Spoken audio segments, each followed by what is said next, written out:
Good afternoon, everyone, or good morning, depending on where you are, and welcome to today's webinar. My name is Parker, and I'm a member of the marketing team at the Perry Johnson Companies, and I'll be helping to facilitate today's webinar and offer support to the speakers. I'm also joined by our commercial manager of food safety and supply chain, Chris Reno. We're here with Paul McPhee, who's worked in the industry for about 43 years. He has worked in food industry directly for 20 years, and for the past 25 years, he's been a food safety consultant and a food safety auditor. As a BRCGS auditor, he's conducted over 400 audits since 2009, and he's approved to conduct audits in 16 of the 18 BRCGS categories. So with all of that, let's get started. I'm gonna hand it over to Paul. Thank you very much, Parker, and it's good to have you guys here today. So even though I am a food auditor, I'm also the BRC technical manager at Perry Johnson, and I am qualified to conduct packaging audits, but I'm sort of in semi-retirement now after 43 years in the food industry and doing all those, probably more than 2,000 audits in my career. But one of the things we thought we'd talk about today is the top 10 nonconformances that BRCGS is seeing in both food and packaging, and highlight them to you so you know what auditors are seeing. And hopefully I'll give you some insight as an auditor, what I look for as I go in, and things that we look at. And we all know every auditor is different. We know that some walk to the letter of the law and some see things in a little bit of a gray area and are that. But hopefully, if you have questions between Chris and myself, we can answer those questions. And but the main thing is to give you an auditor perspective and probably why we're seeing these top 10 nonconformances in both of those. So having said that, we'll go to the first one for food. Well, we'll show you the overall chart. So this is from the BRCGS directory, and they do this basically every month. They track it, and you can see that the first one, which we'll talk about, 411.1, is sanitation. And that clause basically says, is the plant clean? And so we'll get into a little more detail about maybe what auditors are seeing, how they look at each one. You will see that the majority of these, in essence, relate to section 4, which is the on-site part of the audit, which is sort of expected. If you have a mature system, then your system should be pretty solid as far as procedures go. And usually when I get into a plant that's been in the program for 7 or 8 years and I start writing nonconformances on procedures, then there's an issue maybe with a management change or something's been dropped, and that really shouldn't happen with a mature system. So we're going to go through the 10 of these for food, and then we'll go through the 10 for packaging. So as I say, 411.1, and the clause is the premise and equipment shall be maintained in a clean and hygienic condition. So you can see there were, since issue 9 came out, which was basically February, we started auditing, there have been 2,931 minors written and 70 majors. Now, again, I didn't put this in here, but you need to understand what a major is. And so I'll just give you a quick definition and we can put that in there later if you want.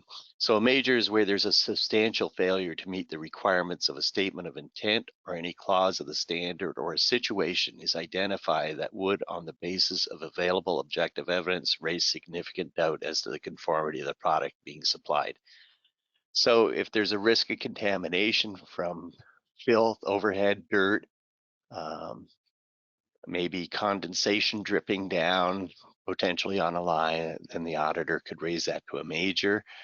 The other part of that is if you have enough minors in a category, we can raise that to a major as well. And I'll just give you an example. We recently had one where 4 of the 10 clauses were minors, and so the auditor raised that as a major against the intent, standard of intent. And then a minor is where a clause has not been fully met, but on the basis of objective evidence, the conformity of the product is not in doubt, and that's really the key. So what do we see as auditors when we go in? And I've always called this the president's tour while working in the food industry as a QA manager. And I worked for 2 large corporate companies.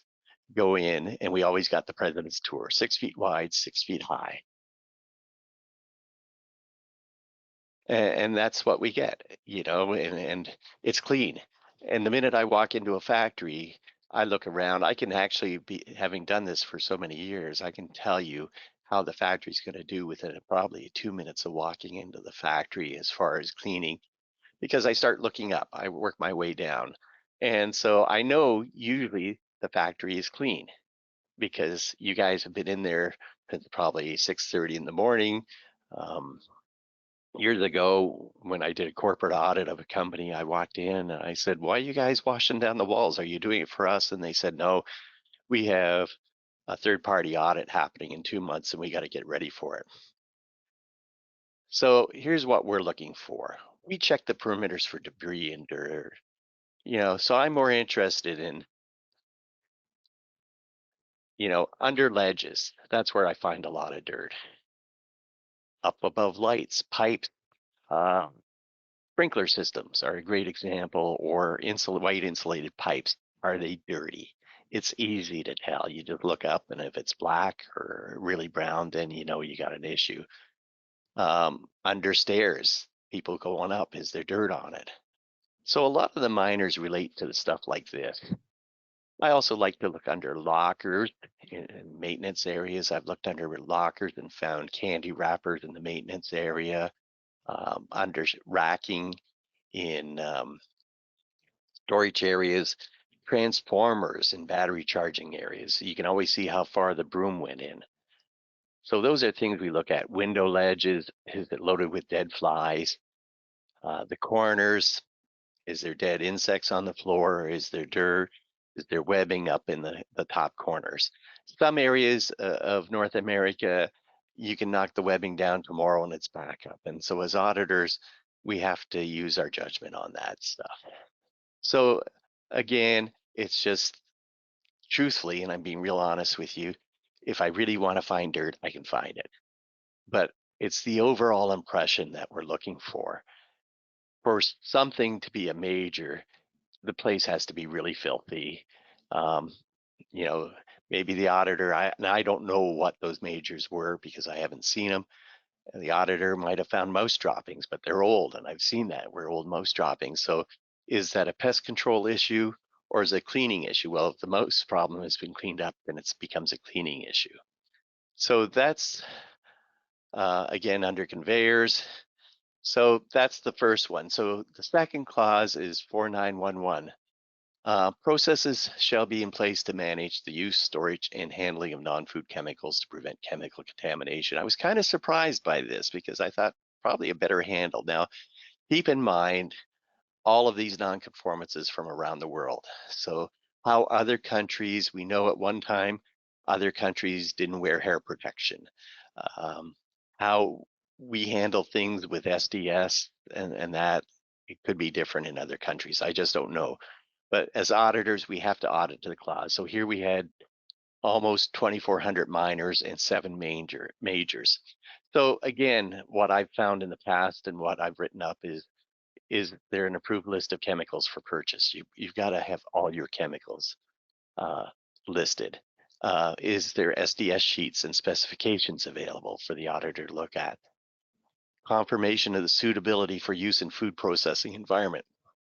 There are certain chemicals here in North America we know we cannot have in a food plant. And if it's in a food plant, then it's like a big issue, it becomes a major.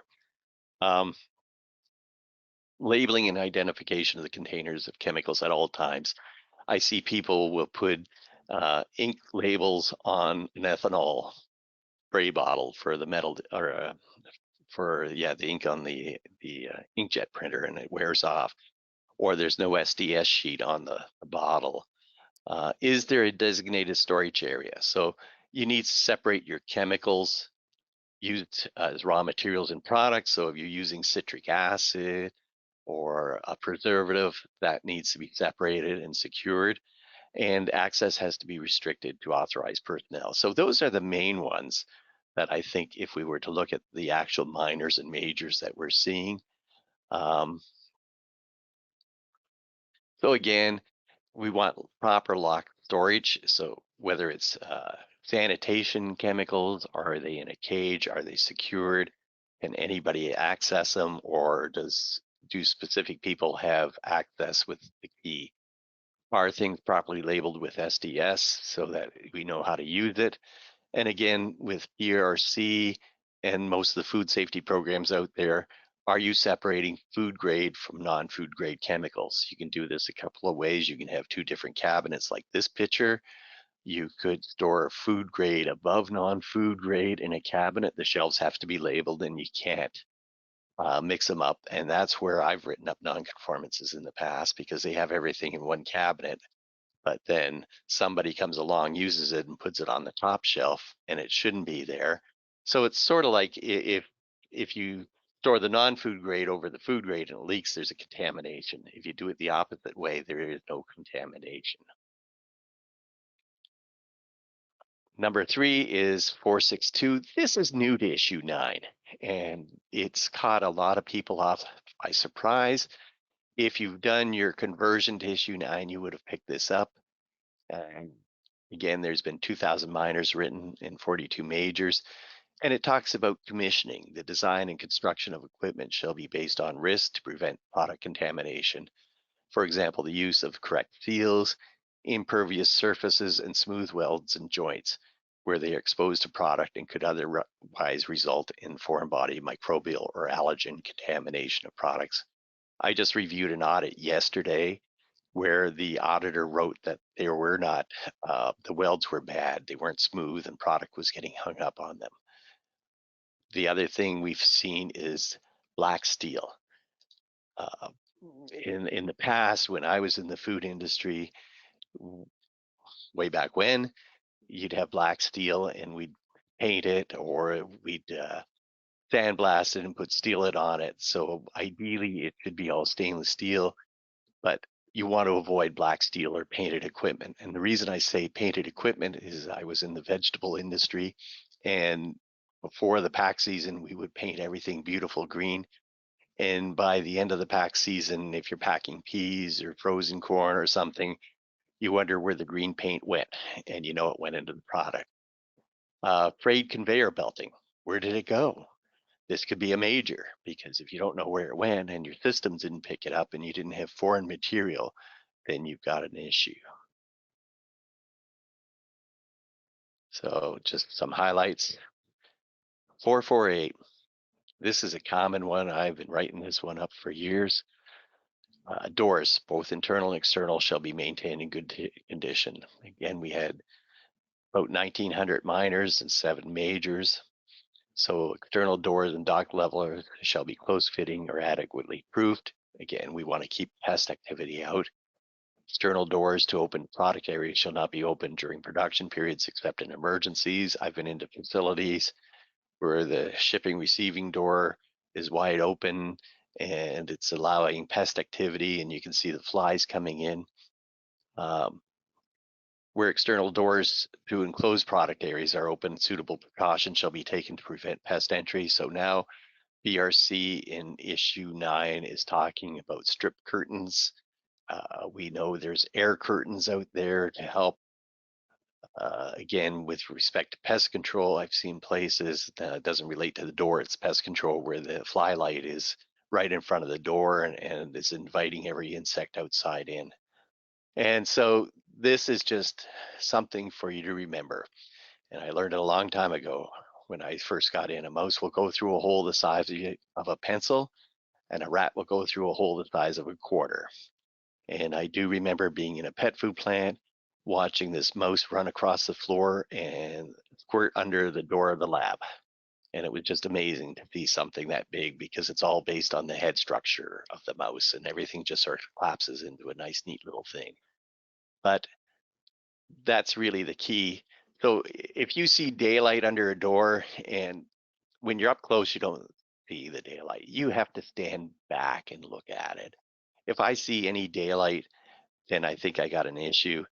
I was years ago, I was in a factory and it was like every door had daylight. Now, the challenge is if you're in the winter environment, you've got ice and snow and that wears down the seals. So you need to be monitoring that during your monthly GMP inspections, looking for those holes or daylight.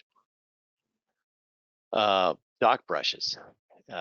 This is a moneymaker, but it's amazing how often I see dock brushes torn off or ripped or missing. And again, it provides entry for pests. Or the last is damaged or missing dock pads. Fortunately, I couldn't find an example of it, but most of you know what I'm talking about. And so if I see that and there's a risk of, again, birds flying in, then I would write it up. Usually most companies in the northern hemisphere here replace damaged dock pads in the spring, but it's something that needs to be monitored and it needs to be identified and corrected. 441, walls shall be finished and maintained to prevent accumulation of dirt, minimize condensation and mold growth, and facilitate cleaning. So as auditors, we're looking for flaking paint, moldy walls or ceilings, cracks in the walls, any type of damage, and they need to be sealed. One of my things I would warn you about, and I go back to experience, I was in a rice mill where they had this great massive hole in the wall and they had sealed it with great stuff foam. And the amazing part was somebody had spent hours trimming the foam. It was beautifully done. And every hole in the foam had a beetle in it and the whole wall moved up and down. Quite incredible to watch. So BRC has been very specific.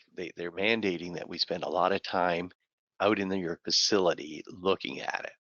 And they're also mandating in this clause that we provide a lot of detail in section 4.4 about what we saw in the facility and how it looked. And as an auditor, it's really important as auditors that we provide a true profile of this. This is actually one of their compliance audit scoring key requirements. So BRCGS scores, they select random audits from each CB and they score them. And if this section is not answered very well, there's not a lot of detail, they will drop the score of the audit report, which could impact us as a CB. So we're working really hard with our auditors to make sure we present a good profile of what your facility looks like. We all know, I've been on your end of the audit and it's always easy to get dumped on. But I believe with our auditors, we're also trying to present all the good things that you guys are doing, and that's really important to us. So again, we had 776 minors, 25 majors, and 1 critical. Don't know what the critical was, but it could have been, I'll give you an example, and we're going to talk about floorings, but it could be mold on the walls, mold over flaking paint that could be resulting in contamination. I have seen walls where there were fruit flies coming from behind it. Because the water, where maybe it was drain flies, the water was getting behind the wall and you tap the wall and you could see the flies coming off, or there's mold. This is a hard one for us as auditors, a hard one for you. 112, it's culture. And it says you shall define and maintain a clear plan for the development and continuing improvement of a food safety and quality culture. The plan shall include measures needed to achieve a positive culture change. So we've had almost 1,600 minors, 47 majors, 1 critical. Now keep in mind, as an auditee, a critical is defined as basically product contamination. However, if you miss or decide not to implement something like this one, which is really important, and there's nothing, we can raise that to a critical. So again, this program shall, a lot of shalls, I love the word shall because I've been writing procedures for 43 years. If it's a shall, you must have, you gotta have, there's no exceptions. So define activities involving all sections of the site that could have an impact on product safety. And these activities shall be designed around and clear and open communications on product safety. How do you do that? You need to show me as an auditor how you do that. Training, how are you doing that? Feedback from employees, how is that provided? Some facilities are doing what they call toolbox meetings every morning or lunchbox meetings. Other facilities, the senior plant management meets with all the employees weekly.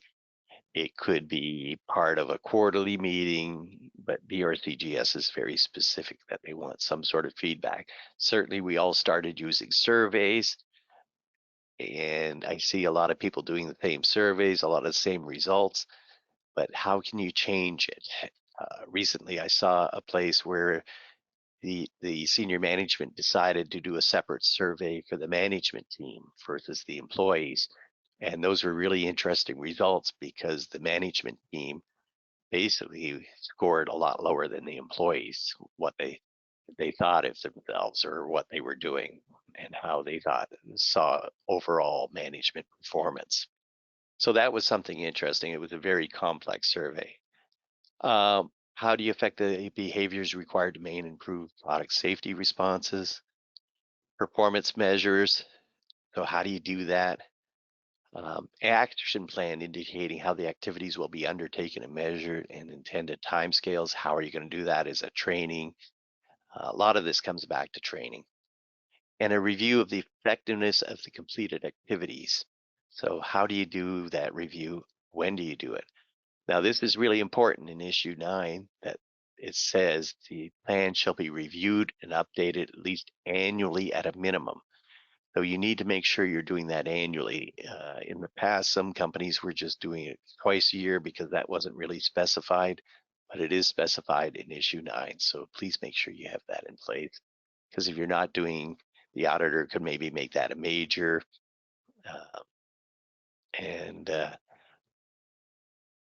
As I say, it's a really tough one on us as auditors because we have to audit to the clause. It's tough for an auditee to figure out how do we do this. Clause 7, 3512. So now we're finally moving out of section 4, which is kind of interesting. As you can see, a lot of them are site related. And you shall have a documented supplier approval procedure to ensure that all suppliers of raw materials, including primary packaging, that's really important, effectively manage risks to raw material quality and safety and are operating effective traceability process. So again, 1,500 minors, roughly 28 majors. And usually what I find is suppliers are not on the approved supplier list. We usually go through, might walk through the warehouse and pick off a bunch of different suppliers and say, show me the information for this supplier. Or they're on the list, but approval documentation is missing. You didn't get the information, or the information has expired, which brings me to the GFSI certificate. And I don't know how many times I've seen that and have written that up as a minor, because this is a really tough thing to keep on top of. It's almost a full-time job. If you're a big organization, keeping track of all the GFSI certificates is really hard, and when they expire, and getting a current copy. And usually the CBs the time frame is to issue the certificate 49 days after the audit is completed. Sometimes that doesn't happen.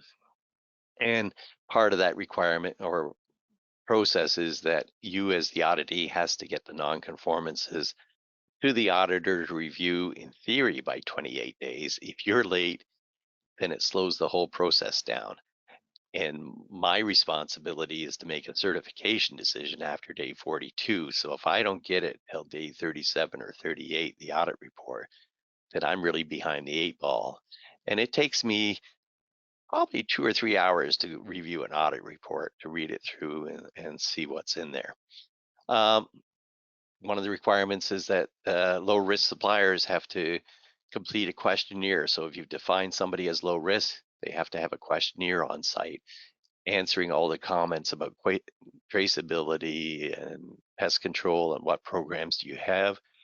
And again, that questionnaire has to be reviewed or renewed every 3 years. Clause 8, 392, traceability. Identification of raw materials, again, including primary packaging, intermediate semi-processed products, part-used materials, finished products, and materials pending investigation shall be adequately to ensure traceability. So if you have things on hold or materials on hold pending investigation, you need to make sure you have traceability. So here we had almost 1,400 minors, 25 majors, 1 critical. So first one off I picked off was primary food contact material must be traceable. And as somebody who's worked in the industry, this is really critical to me because years ago, a lot of people were saying, why do we need to trace our primary packaging? And I can tell you from experience, I was involved in a $17 million recall related to primary packaging materials.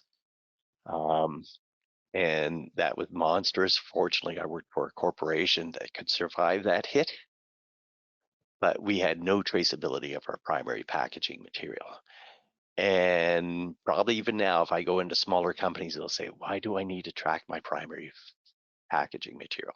And I tell them.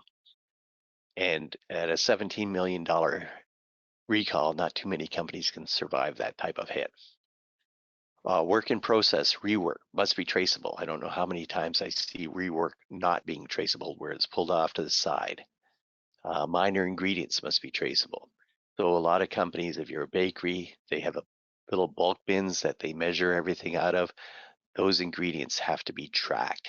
And there's different ways. Some people use barcode scanning. Some just have a little tag and they write the date that the bin was filled and a lot code that went with it. The other biggest challenge in food is bulk silos. They have to be traced. And how do you do that? And you get a bulk silo of flour and it gets almost empty and you dump another load of flour on it, different lot code. How do you trace that? And truthfully, it boils down to, when you receive the one load and we know in the bulk silos, there's different flow rates in it. The product in the middle flows faster than the sides. So it's sort of like going out and saying, okay, we have to somewhere make a best guess when we would have all gone through the system, but it's a challenge to make sure you track that. Back to section 4. Ceilings and overheads shall be constructed, finished, and maintained to prevent the risk of product contamination. 1,366 minors, 26 majors, 1 critical. And the 1 critical, I'm assuming, was product contamination happening or a strong risk of contamination. So as auditors, we're looking for an overhead dust, flaking paint, leak, condensation that can result in product contamination or contamination of the surrounding environment leading to product contamination. If you're in a chilled environment in some areas, and I know I'm in Canada, the CFIA requires that plant goes around and wipe down the overhead several times during the day for any moisture to prevent contamination falling onto the product. So that's something you need to be observing. Flaking paint, is there paint or is there peeling tape? Electrical tape on light tubes is an easy one to find. How they put the plastic tubes on the fluorescent light tubes, and then the maintenance guys like to wrap electrical tape around it. And then you walk out and you look up and you see the electrical tape is drying out and it's falling off and it's going to fall into the product. But it's certainly a minor from my point of view. Roof leak. And again, this is sort of condensation, but I'm speaking from experience. I was in a bakery that was making bagels and they had a vent going to the ceiling and it was probably about 28 degrees Fahrenheit outside. And the condensation from the moldy vent was leaking down on the product. I was with the corporate person at the time and we shut the production down right then and there because of the contamination. And of course, they failed the audit. So those are things you need to look for and make sure that there's no dust or debris.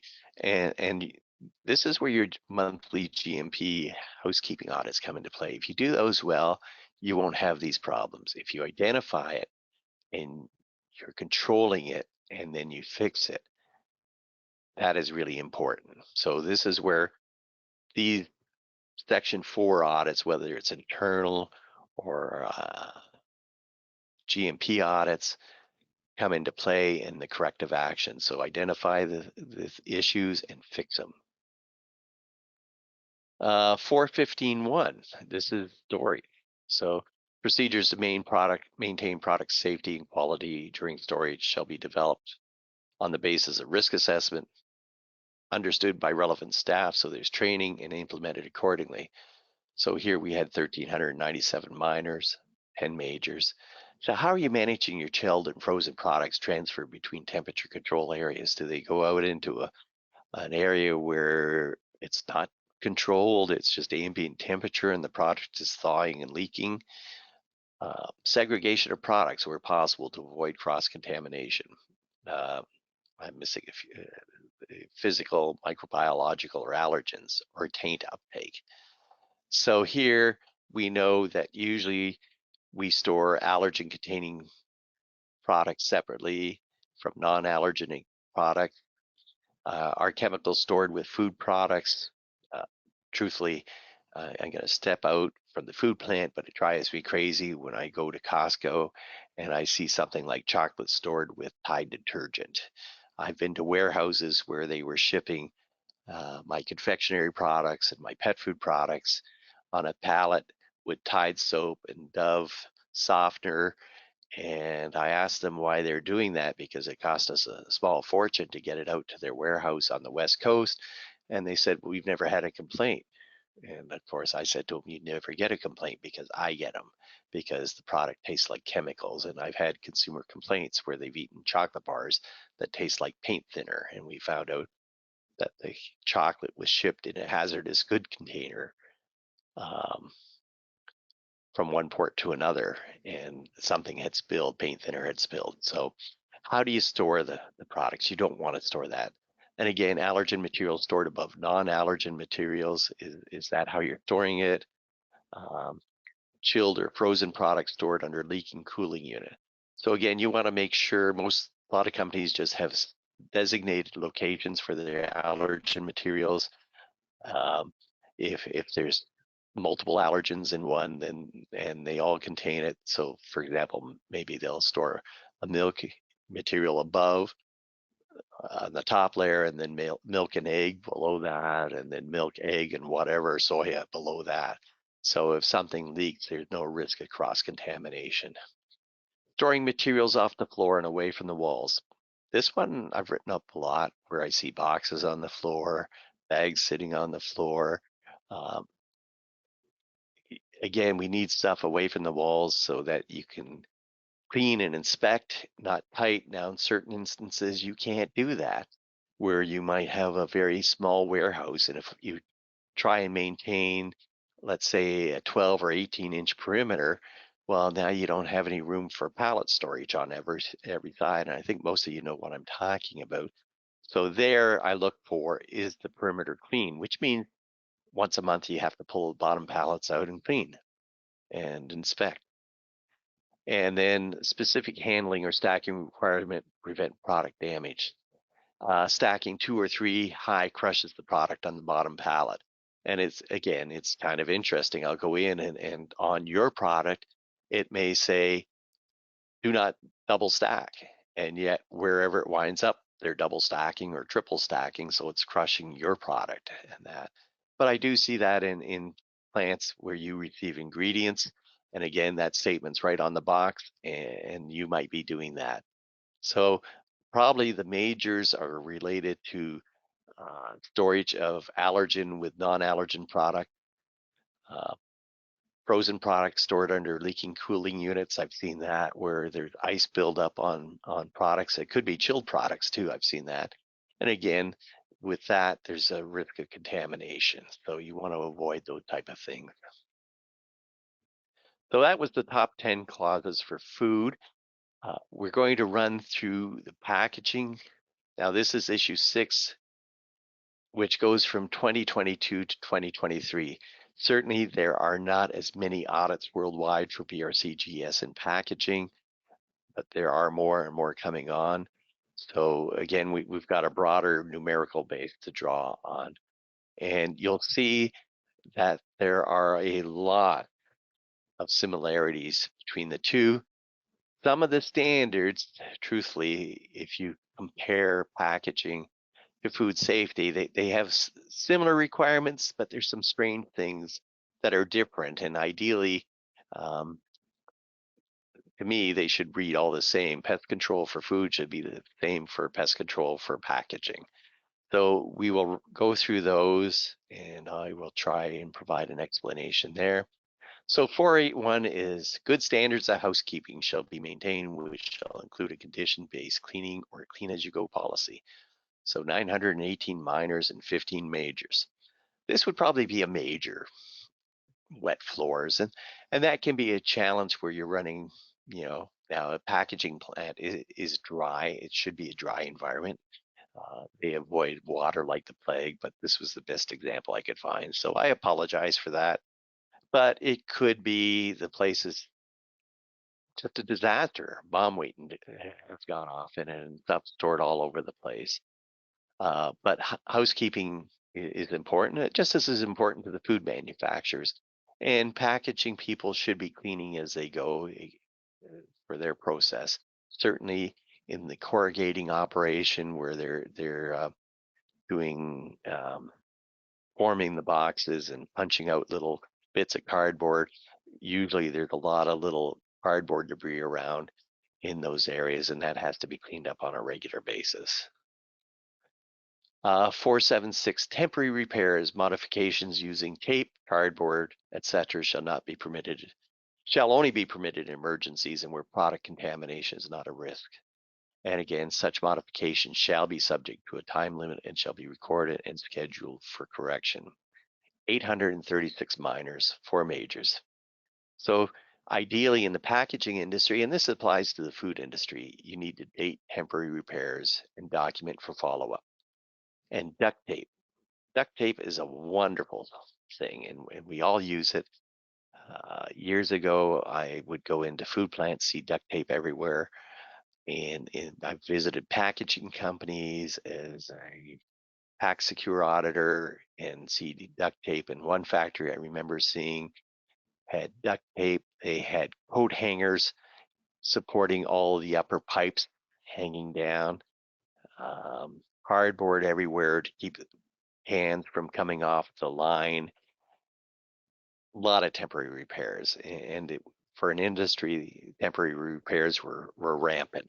I've seen packaging companies that will put cardboard on a bag line where they're printing the bags and to sort of control the bags.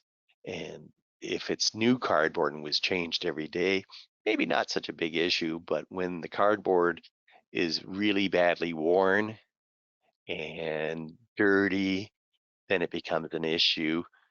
And again, with cardboard, you need to remember that you can get dust mites living in the stuff, and that could contaminate your product, both in the food and the packaging facilities. 411.5, effective precautions to prevent pests entering the facilities. The building shall be suitably proofed against the entry of pests via doors, windows, ducts, and capable entry points. This shall include measures to prevent birds and flying mammals from entering the building or roosting above or loading or unloading areas. Again, we talked about gaps under the doors. You can see daylight, you have a problem. Roosting areas above dog doors. I've seen people put bird spikes in there, hot gel. How do you prevent that? Lights can become roosting areas, outside lights. And I'll go back one. And of course, flying mammals. I remember when I saw this one, I'm going, flying mammals? What the heck are we talking about? I should know this as a biologist. But of course, bats, flying squirrels. I was recently up at a cottage up north, and we were closing up the shutters for the windows and opened it up, and then there was a whole pile of bats under there, which scared the daylights out of me because all of a sudden they're flying all over the place. So these are things we want to keep out. Again, we had 781 minors, 417 majors, which is really interesting. That's a lot of majors. And again, birds flying around inside, I've seen that. When I first got into the food industry, we had birds in our warehouse, and as much as I hate to say it, the pest control measure was a BB gun, I think, or something like that. But we've gotten a lot more sophisticated. But again, you want to keep that from happening. I've been in warehouses where there's birds flying around, packaging material, and there's bird droppings on the packaging material. So that is a major. And at the time, the person tried to argue with me, well, it's not. Well, it is. So the next one, number 4, 4931, processes shall be in place to manage the use, storage, and handling of non-production chemicals to prevent chemical contamination.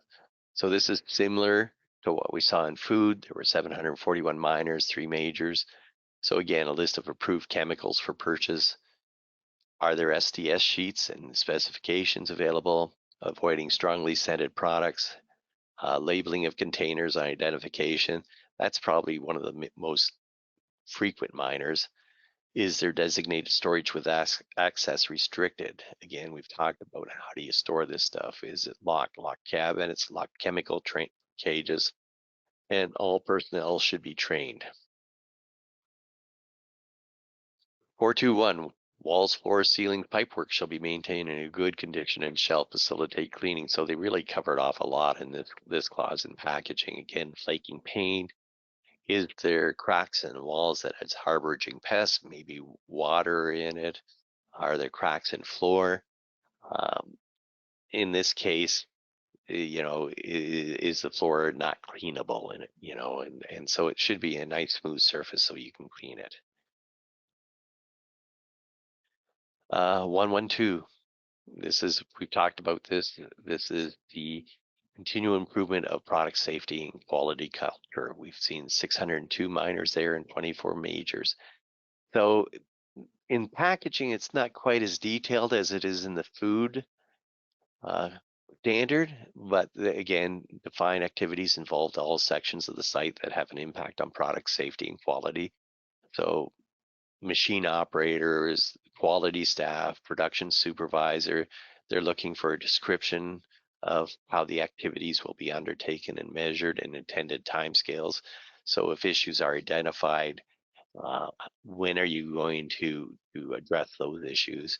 And a review of the effectiveness of the completed and ongoing activities. Now, in packaging, they are not mandating an annual review, but I expect in issue 7 that will be specified, and they're looking at a rewrite starting later this year or early next year, start the development of issue 7. Number 7, 226. So the HARA team. So if you're saying, what is a HARA team? It's sort of like the HACCP team. It's hazard analysis risk assessment team. So it's a new term, which when I first saw it, I didn't know what it meant, but that's what it is. So they shall identify and record all potential product safety hazards that are reasonably expected to occur at each step in relation to the product and process. So 591 minors, 14 majors. So what are the microbial hazards, chemical contamination? Now in packaging, it's a little different. Paint, odor, allergen, component transfer from inks. The primary packaging recall that I talked to you about many, many years ago was a result of using inks that migrated through the packaging and contaminated the product, and the confectionery product tasted like solvent. And we could taste for it and we could analyze for it. Varnishes and glues, foreign objects. So it's very similar to what the food group is doing. They're asking for the same thing. Potential for unintended migration of substances from the packaging material in the food or other hygiene sensitive products. So that's sort of like the inks or other substances that could contaminate the product.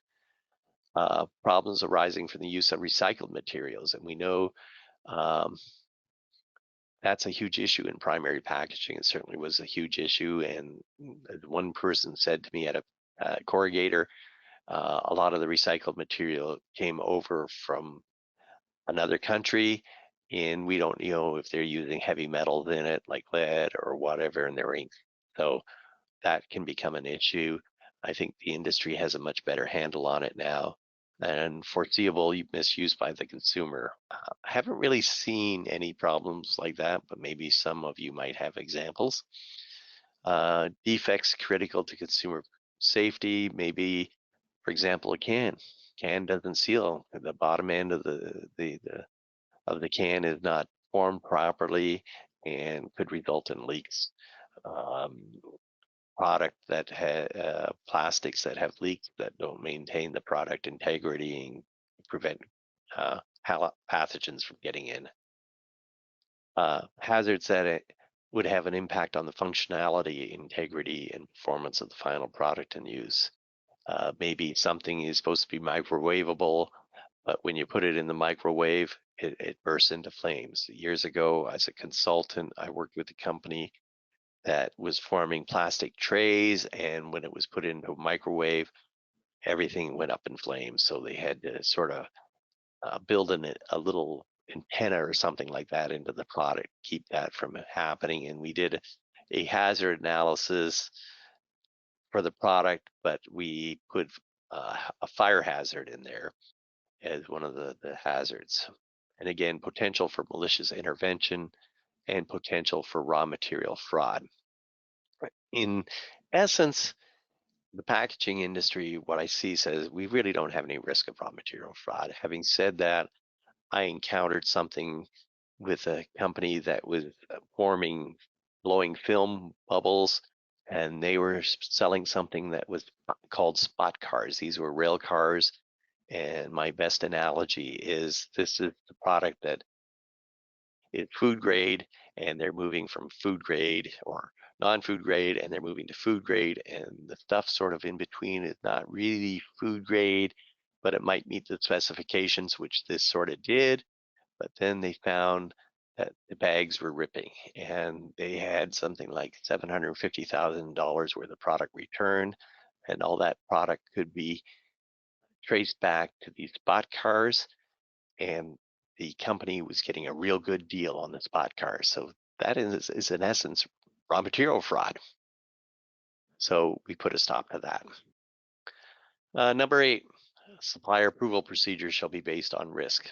560 minors, 12 majors. Again, very similar to the food.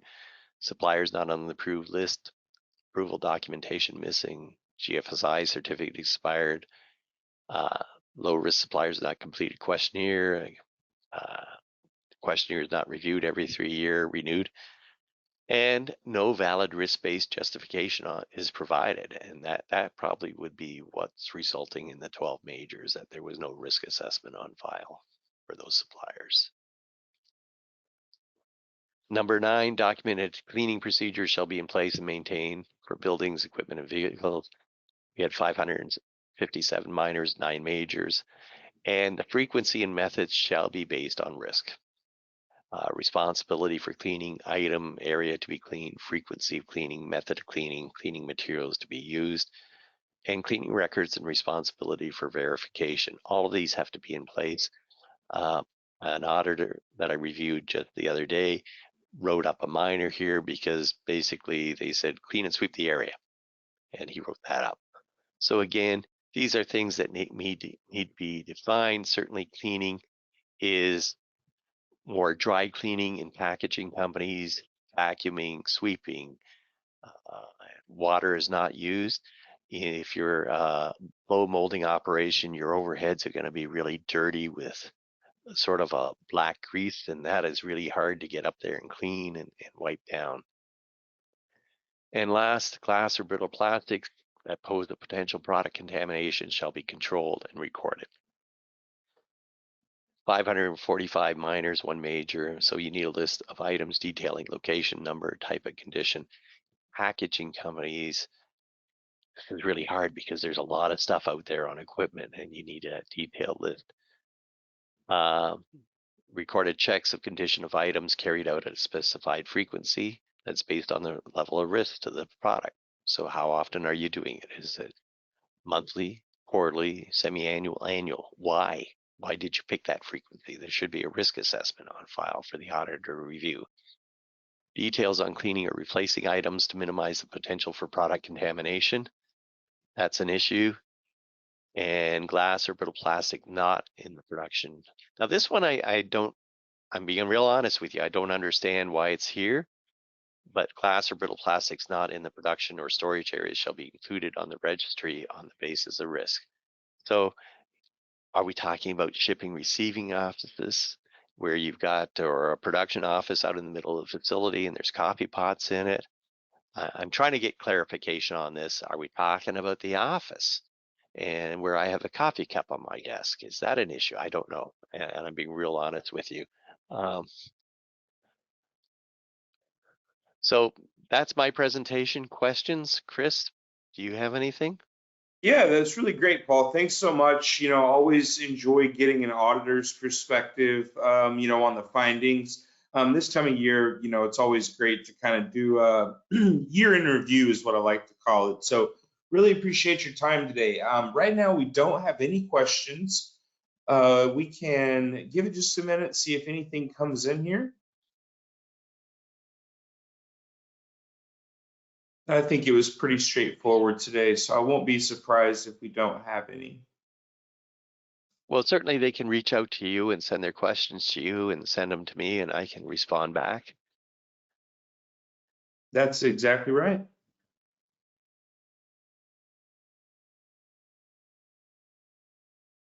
So okay. I guess I'll turn it over to you, Chris. Nothing coming in. So yeah, well then, Paul, I want to thank you so much, for your time today on behalf of, the sales team here, PJRFSI.